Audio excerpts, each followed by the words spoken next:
You got it. What's going on, listeners? Episode what? 3, Andrew? Episode 3. Episode 3.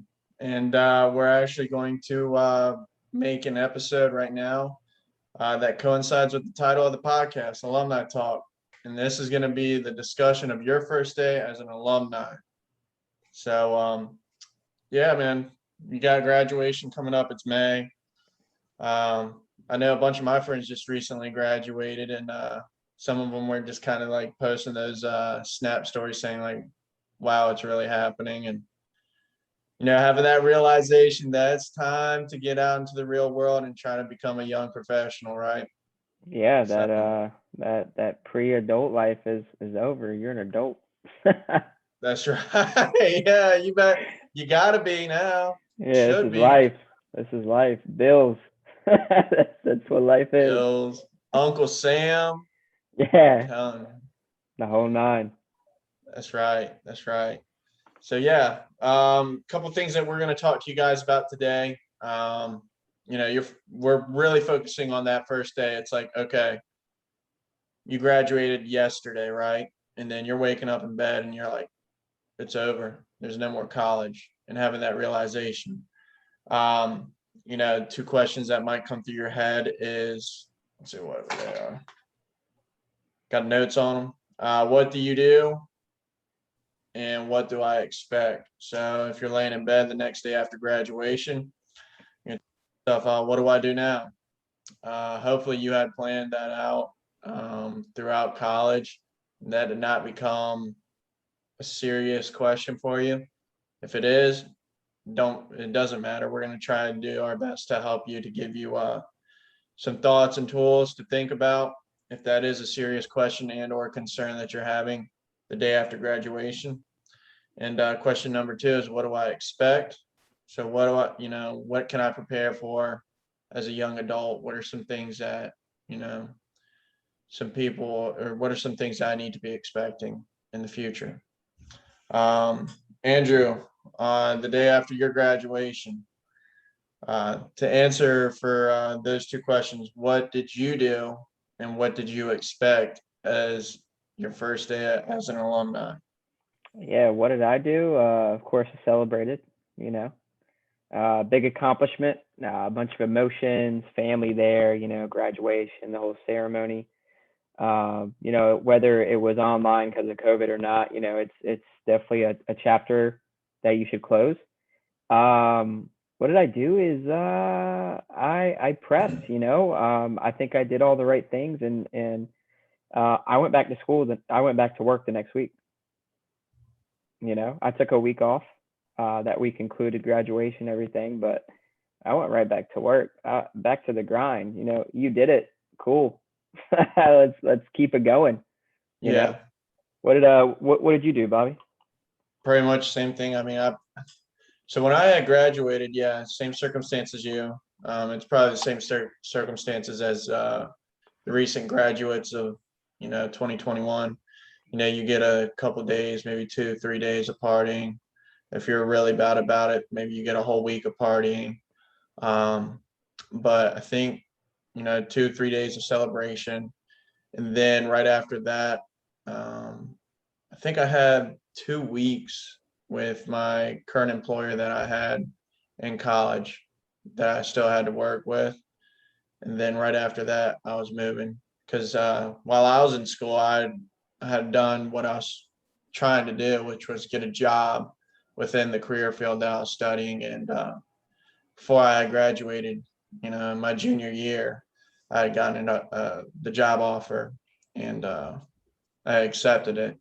So right after that, I was really focused on moving and making sure that I was prepared to move right after graduating. So, Yeah, and hopefully same, you same. guys have done that too. Yeah, yeah. Hopefully, you guys lined that up right with, what we kind of talked about in the first 2 episodes. Is just grinding it out, going to those career fairs, right, doing all that kind of stuff. Just getting your name out there, applying for these jobs before, um, graduation. If you didn't, then I mean, obviously, let's say in the sense that I didn't have a job lined up, what would I be doing day one? Okay, I'd be going on Indeed.com. I'd be filling out every single job application. I'd be going on LinkedIn. There's LinkedIn jobs. I'd be going to every single university or community college has some kind of alumni network or some kind of platform. I'd be going there and hitting that up, right?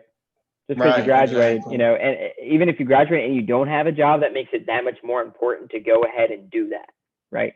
Okay, there Yep. may have been things coming up. It may have been delayed. You should have been doing this before. Cool, but never late. Better than never late, right? So go ahead Mhm. and be doing all those. I mean, a bunch of websites, even on employer sites, right?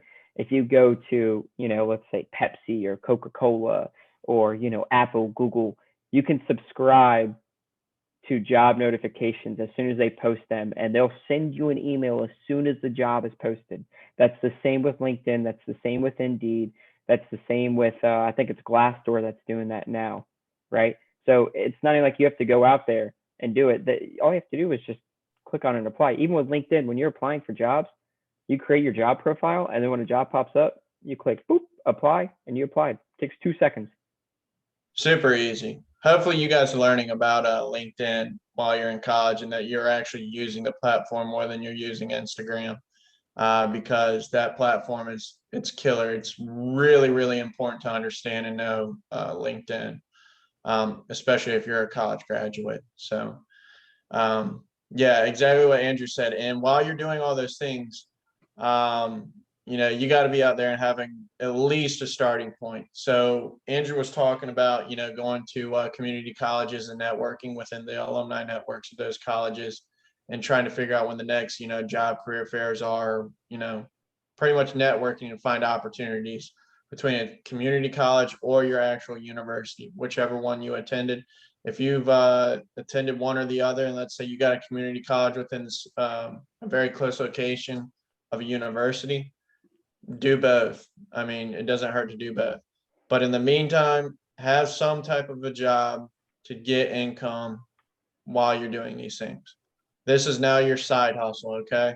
If you're sick and tired, I mean, for me, I did not like to work in the restaurant industry, but all through college, I mean, fortunately, I didn't have to work too long in it in college. I was super blessed with getting an opportunity within kind of a starter position within the field of my studies, and that kind of took over. But what I had to do before that was literally I did not have a job, no income, no nothing, and over the span of 2 days, both days, I went to 28 different restaurants, door to door, knocking on the doors, or not really knocking, just going into the restaurant and handing out my resume, full suit and tie and everything, and got a few job offers for a restaurant position as a waiter.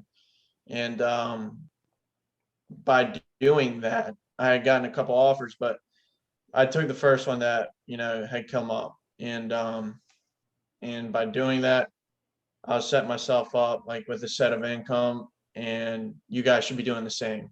So while you're out there, trying to find networks and trying to get the job within your field of study or your dream job, have some type of income coming in, and make the most of that. Andrew, did you not experience something similar to that as well?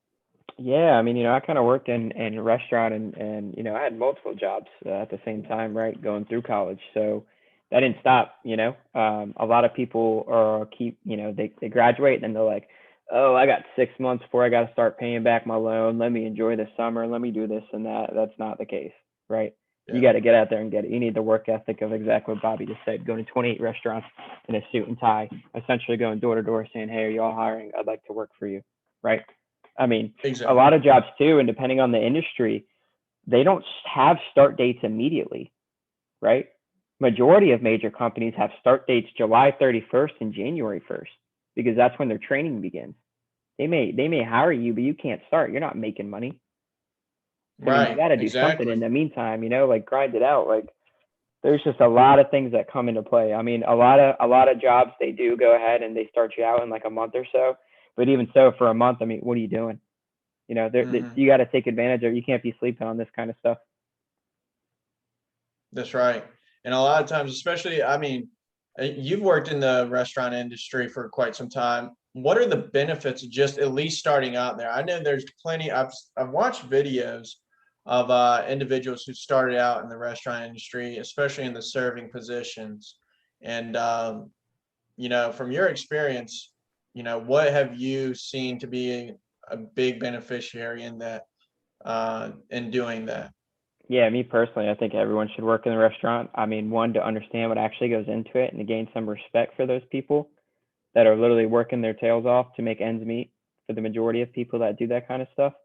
But I mean, the benefits from that are just huge, right? Time management, communication skills, leadership skills. You are kind of your own boss in a server role, and you have responsibilities of 4, 5, 6 tables at the same time with all people depending on you.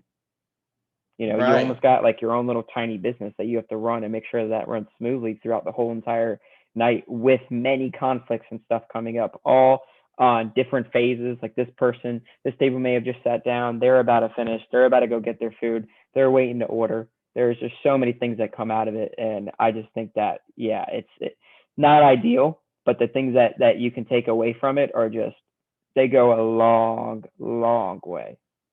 Absolutely. And my tip as well on that is that you never know who you're gonna meet as a customer of yours. So you'll never, I mean, you could be serving a very, very uh, established individual, a business owner, CEO, or a professor, or the dean of the school that you just went to, and you just never know, right? So, I mean, if you take ownership of that and you take, pride and take joy in doing it.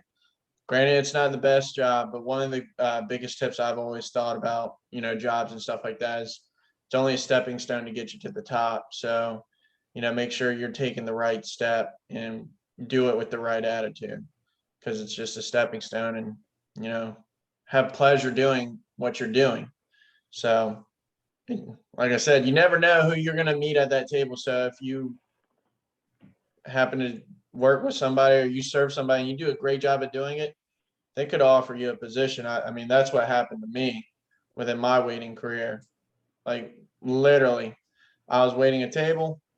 Remember, or the individual, he was in an executive position within the company, and remember the individual's name. And well, I had served him. We connected. He liked to surf. I like to surf, and so does my dad. And so he was talking about surf trip that he went on, and just did my job, served him. And then he came back about 2 months later. I remembered his name. He got sat in my section again. I remembered his name. He was impressed with that. And, he ended up giving me his contact information. And ended up seeing each other. And he told me about the job position that I got throughout college. But that wouldn't have happened if I did not, one, if I wasn't a waiter, and two, if I was not trying to do my best at being a waiter. Absolutely. I had many similar circumstances where, the restaurant that I was in and the city that I went to college, there was a lot of business there. So people would come for business and leave. There's a couple of hotels surrounded by it. So they'd come to the restaurant that I worked at. And, I would have many times where, always just put on a smiley face, communication, and just really doing the best at your job.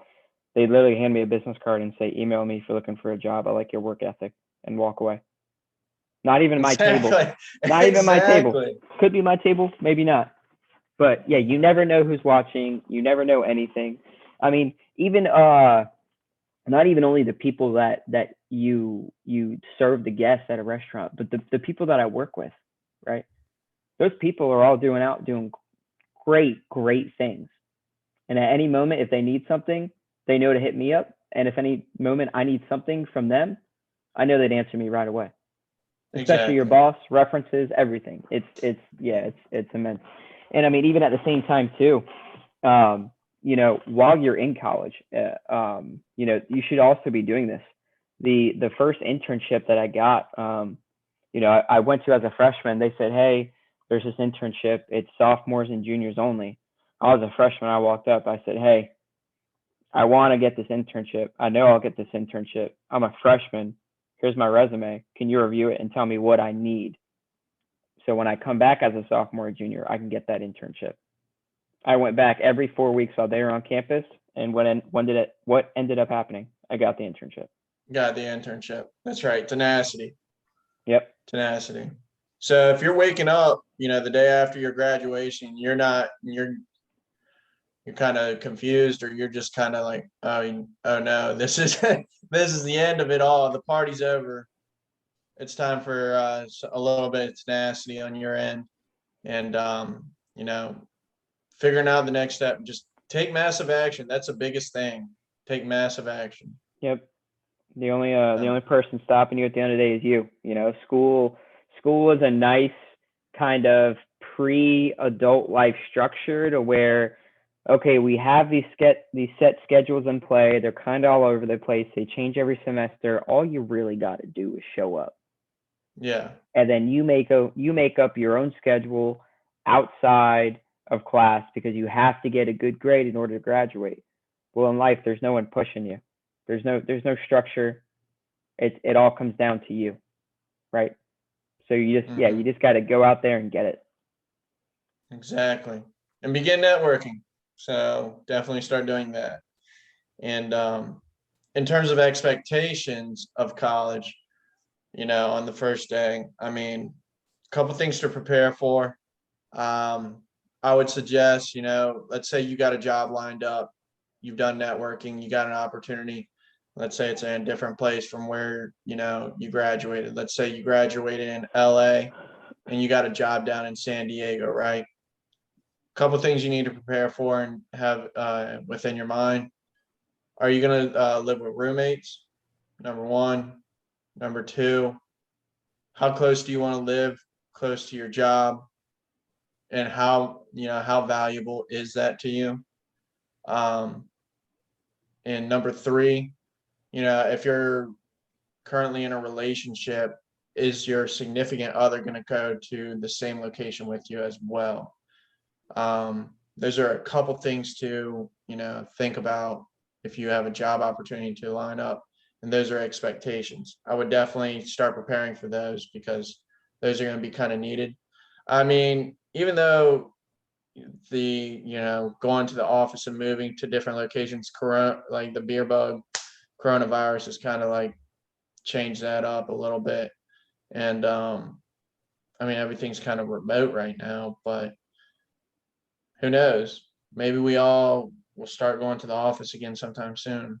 So, I know the CDC has just recently changed its updates on, mask requirements and stuff. But what other things do you think somebody should be prepared for or expect?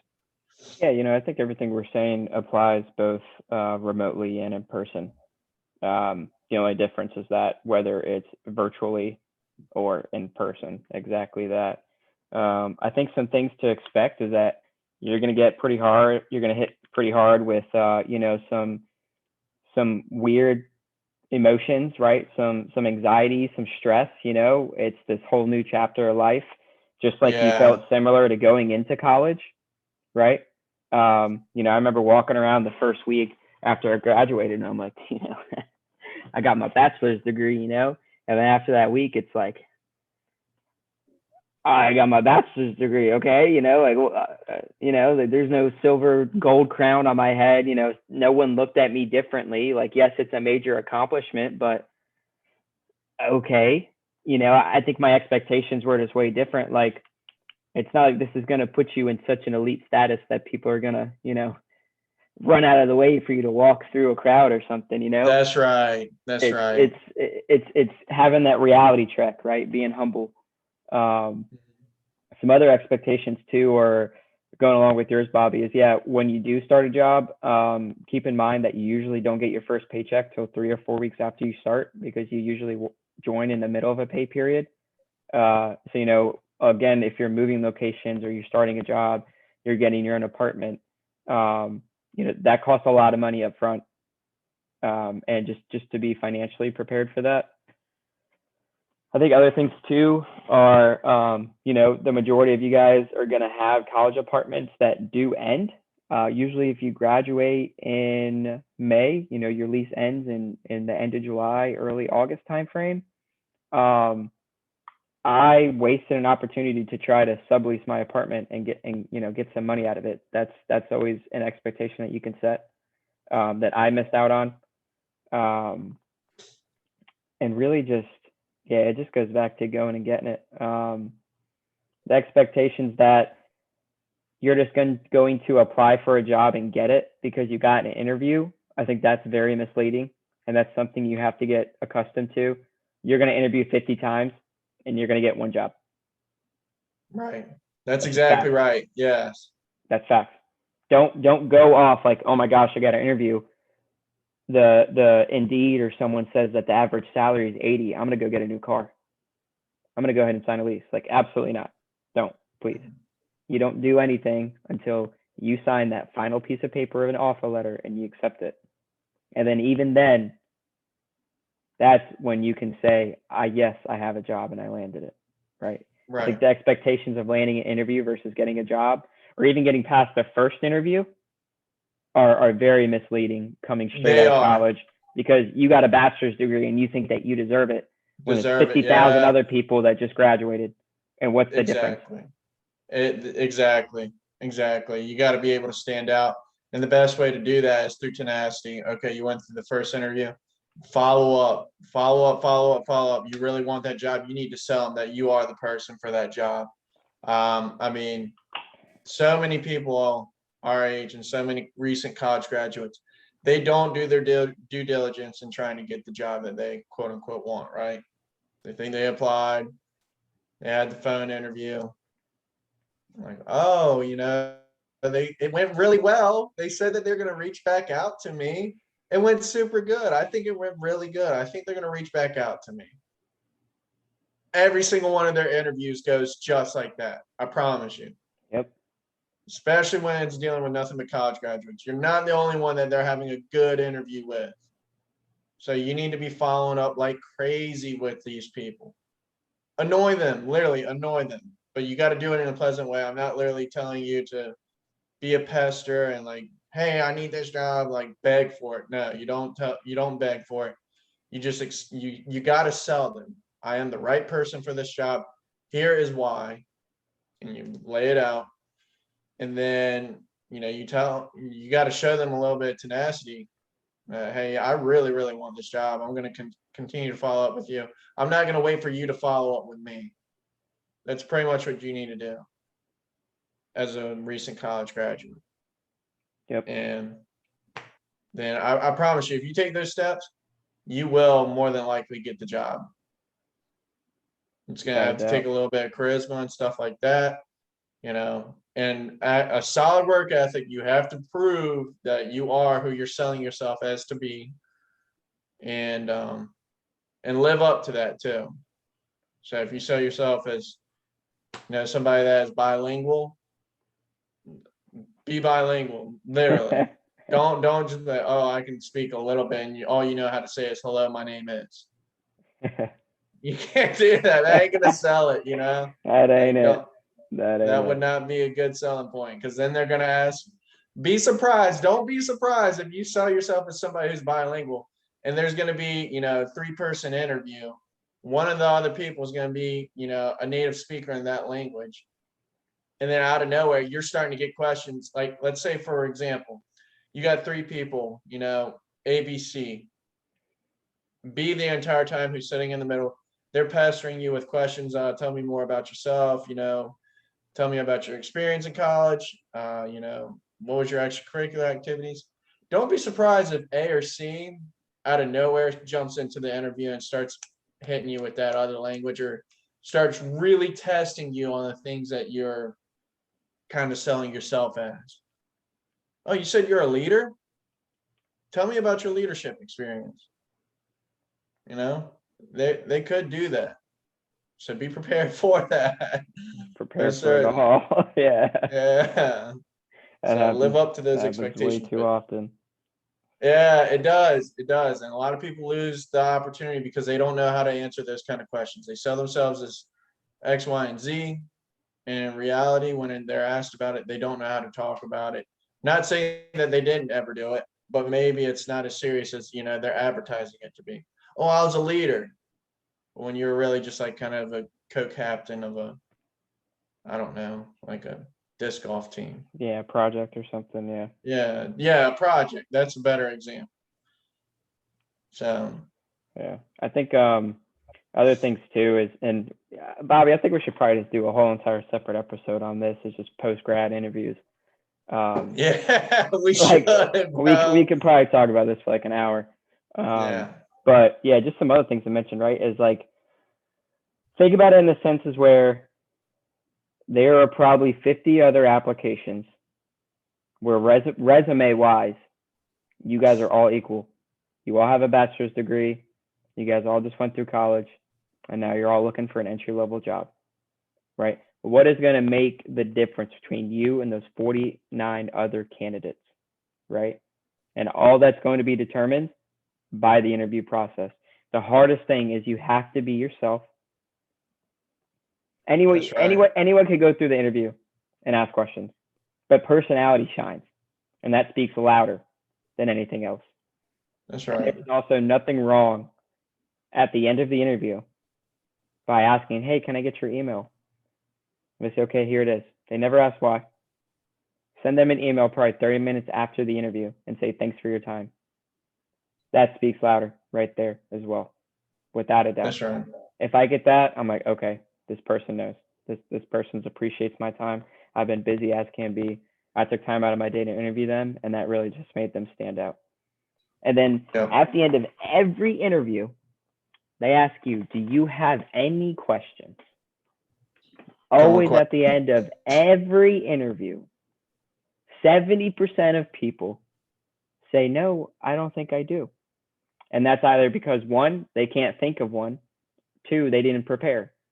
Go on to their website and see what the local news is on that company. They're like, "Hey, well, I saw Mr. CEO in the news and he was talking about this next level project that's coming out. What are your thoughts about it? What do you think?" Right? Even if you don't Mm-hmm. have any questions, just to kind of like let them know, like, "Hey, I care about the company. You know, this is interesting and I want to get your thoughts." And then ask follow up questions.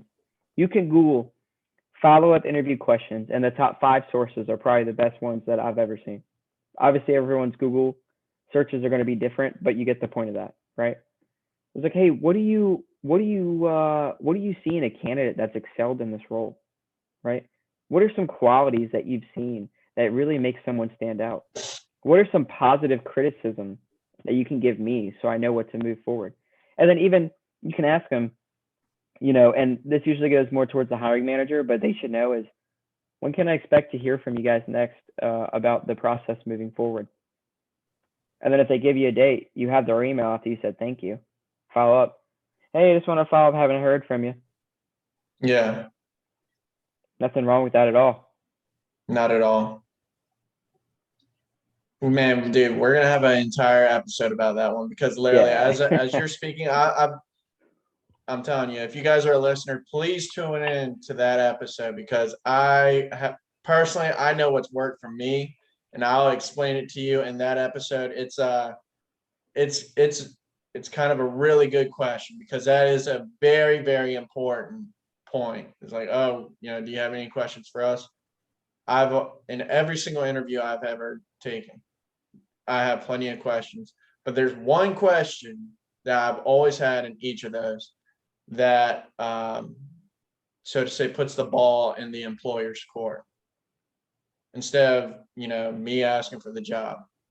We'll get to that. You just got to tune into that next Yeah, episode tune into that. We because should do that. that one's going to be it's a silver bullet. I promise you. We should do that for the next episode.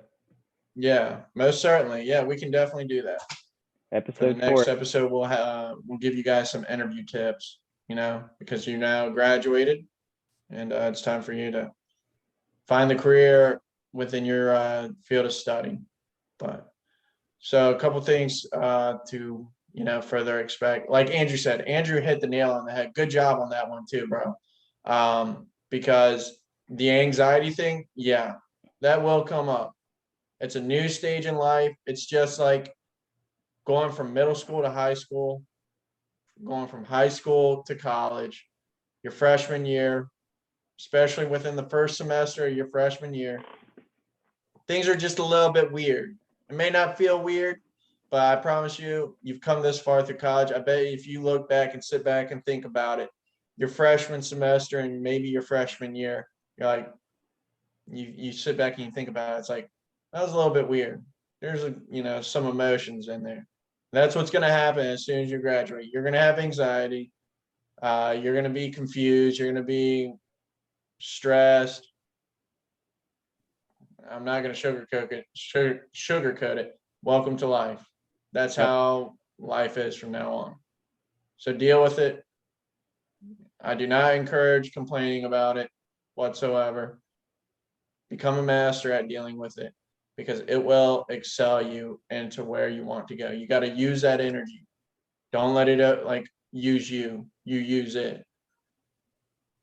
So that was a great job. Great point by you, Andrew, is that be prepared for the emotional circumstances that are going to come in the future as soon as you graduate. Yeah, and that's not short term either. No. I think it's a lifestyle change. You've been doing this lifestyle of college for 4 or 5 years, and now all of a sudden it comes to an end. But that's a chapter in your book that you got past and you closed. You cannot let that eat you away. And FOMO, aka fear of missing out, is going to try its hardest to tear you down, especially when you see all your college friends that didn't graduate go back to school in August and do the same things that you're going to miss. But if you put in that work, you can do that 10 times better in a year or two, right? On your own terms, not with the stress of, if I do this, I might miss this assignment, but, I'll have to crank it out, et cetera, right? And then also, I think that the expectation thing as well, just to add on, one that just came to mind, the value of $1, okay? If you're in high school, the value of $20 is a lot, or at least it was to me. The value of $1 in college, $100 was a lot. Now, the value after postgraduate life, when you're an adult, $1,000 is not a lot. It's not. Meaning, I know what you're saying, meaning how far it can go, essentially. Yes. How far you can, the things that you can get with that without having to worry about, losing anything if you blow $100 on a pair of shoes. Yep. Yeah. High school, you were working, you got probably $250 paychecks. That was a fresh outfit. That was food. You're cool. You got no bills. Everything's paid for, in college. All right, cool. I got my tuition paid for, whether I paid it via loan, FAFSA, whatever it may be. I got my meal plan, all that's paid in the front. I had to learn how to, use that to my advantage too. The only thing I really had to worry about was, for your freshman, the dorm, not so much, but after freshman year, rent or food to go in the fridge, right? That $100 goes a long way in college because you know how to budget, right? All the generic food brands and stuff. You don't have to, buy Dole's orange juice when you got, Food Line brand orange juice. That's a third of the price. Still tastes the same to a degree, but you'll get by. It's college. And then, after college, it's life. It's health insurance. You got rent, you got gas, you got car payment. You got food that you got to pay for. There's none of that. It's how far can you stretch the dollar, right? Yeah. Never mind, other stuff for yourself like clothes and going out and watching a movie or all that kind of stuff. Even the health insurance, eye exams, your phone bill, like it all just adds up. And the expectations of that just smack you all at once because you're slowly being built to it, and it can only prepare you so much until, okay, you graduated, you're in this full-time job. Oh yeah, I'm making $60K, but guess what? After taxes, that's $40K. Yeah. And all this kind of stuff that you're not even used to. And you got to live off of that $40K. Yeah, now you're in a whole nother tax bracket. and you got all this other stuff coming in, and oh, after 6 months, boom, here comes student loans that I got to pay back. It's the expectations are, you can only prepare so much, but just be as ready as you can. Right, exactly. Be very, very prepared. And that brings up another point. What should you expect? Earlier, I mentioned the topic of moving. If you have not moved yet in your life, and if you have, you will surely know what I mean by the cost of moving. That is not a joke. I can't tell you how prepared you should be. You should be for that. The expenses of moving into a new place and making it your own costs money. Not a couple hundred, not 1,000, not 1,500. So couple thousands of dollars once it's all said and done. You got to put down security deposit, first month's rent. You got to put down homeowner or renter's insurance if you're renting. You also got to put down, you got to buy your own furniture. I hope you're not completely sleeping on the floor for too long. If you are, salute to you. That's the way to go. If you can do it, then do it for sure. If you have no problem sleeping on a sleeping bag, then do it. But the cost of moving is expensive. Yeah. So be prepared for that. There's just a lot that adds up. I mean, even to apply, right? You got the application fee, you got the security deposit, then you got first month's rent. So usually the security deposit is a month's rent, and then you also got another month's rent, right? So technically, you got to pay 2 months rent up front. Yeah, furniture, getting new stuff, even the soap, shampoo, plates, dishes, silverware, washing detergent, laundry detergent, all this kind of stuff. It adds up. It's I can't even tell you. It just adds up.